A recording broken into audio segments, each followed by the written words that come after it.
The federal authorities say they stopped a planned New Year's Eve terror attack in North Carolina. 18-year-old Christian Sturtevant of Mint Hill is charged with attempting to provide material support to ISIS. Prosecutors say that he planned an attack at a grocery store and fast food restaurant using knives, hammers, tactical gloves, and a homemade vest. They say the investigation began after Sturtevant posted extremist material online and communicated with someone that he believed was an ISIS affiliate. It was actually an undercover agent. They say he also wrote a document titled New Year's Eve Attack 2026, describing weapons, targets, and a plan to harm multiple people. When agents searched his home on December 29th, they say they found that note plus 2 butcher knives, 2 hammers, and tactical gloves hidden under his bed. He appeared in federal court in Charlotte and remains in custody. He faces up to 20 years in prison if convicted. New York City has a new mayor. I, Zohran Kwame Mamdani. I, Zohran Kwame Mamdani. Do solemnly swear. Do solemnly swear. Zohran Mamdani took office on Thursday, becoming the city's first Muslim mayor, and at 34, the youngest mayor in more than a century. He beat well-known politicians, including former Governor Andrew Cuomo, to win the mayor's office. Mamdani has promised affordable housing, free public transit, universal child care, and taxing the ultra-rich to fund city services. In writing this address, I have been told that this is the occasion to reset expectations, that I should use this opportunity to encourage the people of New York to ask for little and expect even less. I will do no such thing.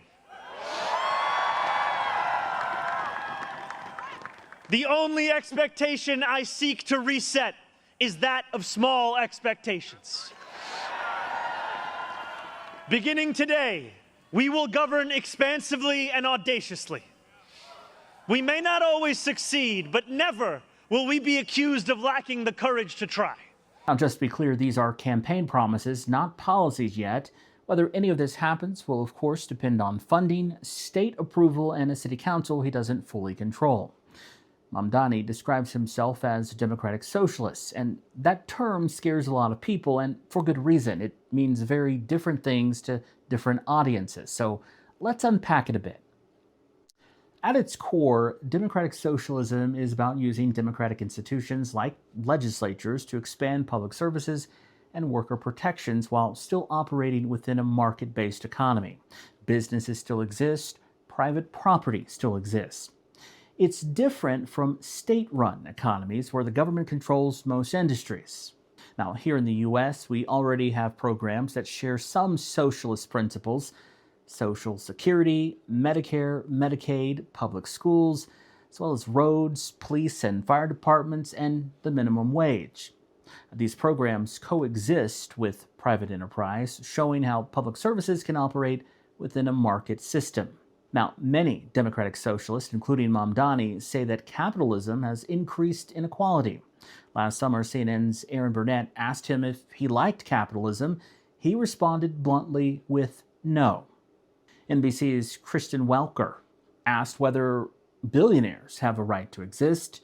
Mamdani said, quote, "I don't think that we should have billionaires because, frankly, it is so much money and in a moment of such inequality.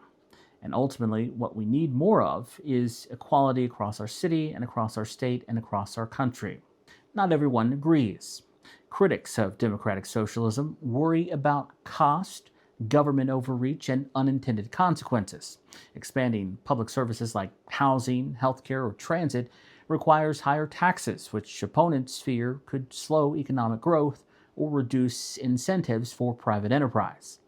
And some worry that increasing government control, even in a market economy, can create bureaucracy or policies that don't work as intended. Others point to historical examples where more extreme forms of socialism have led to shortages, stagnation, and failure, like the former Soviet Union, Venezuela, Cuba, and North Korea. At its core, the debate is whether the benefits of expanded public services outweigh the potential costs and trade-offs. Mamdani's democratic socialism, his proposals, and his critics' concerns are all part of a conversation about how New York, and potentially the country, balances fairness, opportunity, and economic growth. For now, we'll be watching closely to see which promises become policy and how this new approach plays out. Swiss authorities now say the deadly fire that ripped through a New Year's Eve bar at a ski resort was likely started by sparklers on champagne bottles that ignited the ceiling.